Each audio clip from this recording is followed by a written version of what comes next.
جس رب نے تمہارا دل بنایا ہے اور جو ہر وقت تمہارے دل میں موجود ہے، وہ تمہارے دل کی کیفیت سے بے خبر کیسے ہو سکتا ہے؟ جو تڑپ تمہیں سجدوں تک لے آئی ہے، کیا وہ تڑپ بے اثر جا سکتی ہے؟ جو چیز تمہارے نصیب میں بہتر ہے وہی تمہیں ملے گی، چاہے تم اسے ابھی نہ سمجھ سکو، اور جس چیز میں نقصان ہے اللہ اس سے تمہیں بچا لے گا، چاہے وہ تمہیں کتنی ہی عزیز کیوں نہ ہو۔ اس کے منصوبے ہمیشہ بہترین ہوتے ہیں، کیونکہ وہی جانتا ہے کہ تمہارے حق میں کیا بہتر ہے اور کیا نہیں۔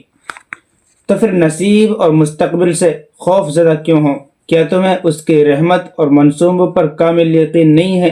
اللہ تو کاتب تقدیر ہے، وہ چاہے تو تقدیر کو نئی سرے سے لکھ سکتا ہے، وہ جہاں سے چاہے کہانی کا رخ موڑ سکتا ہے اور جیسے چاہے انجام کو بدل سکتا ہے، چاہے زندگی کتنی ہی تنگ کیوں نہ ہو، راستے کتنے ہی تاریک ہوں اور وسائل کتنے ہی محدود کیوں نہ ہو جائے، اپنے رب پر بھروسہ رکھو، وہی مسبب الاسباب یعنی اسباب پیدا کرنے والا ہے۔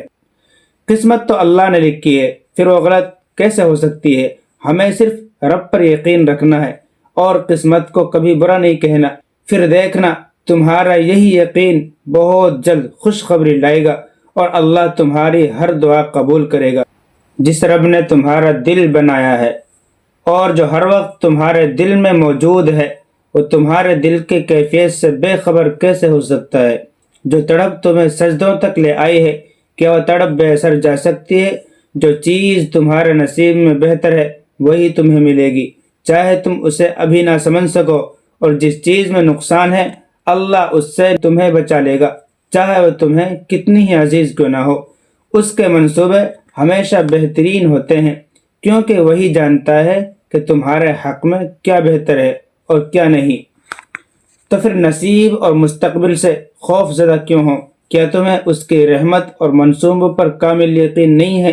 اللہ تو کاتب تقدیر ہے، وہ چاہے تو تقدیر کو نئی سرے سے لکھ سکتا ہے، وہ جہاں سے چاہے کہانی کا رخ موڑ سکتا ہے اور جیسے چاہے انجام کو بدل سکتا ہے، چاہے زندگی کتنی ہی تنگ کیوں نہ ہو، راستے کتنے ہی تاریک ہوں اور وسائل کتنے ہی محدود کیوں نہ ہو جائے، اپنے رب پر بھروسہ رکھو، وہی مسبب الاسباب یعنی اسباب پیدا کرنے والا ہے۔ قسمت تو اللہ نے لکھی ہے، پھر وہ غلط کیسے ہو سکتی ہے؟ ہمیں صرف رب پر یقین رکھنا ہے اور قسمت کو کبھی برا نہیں کہنا، پھر دیکھنا تمہارا یہی یقین بہت جلد خوشخبری لائے گا اور اللہ تمہاری ہر دعا قبول کرے گا انشاءاللہ تعالی۔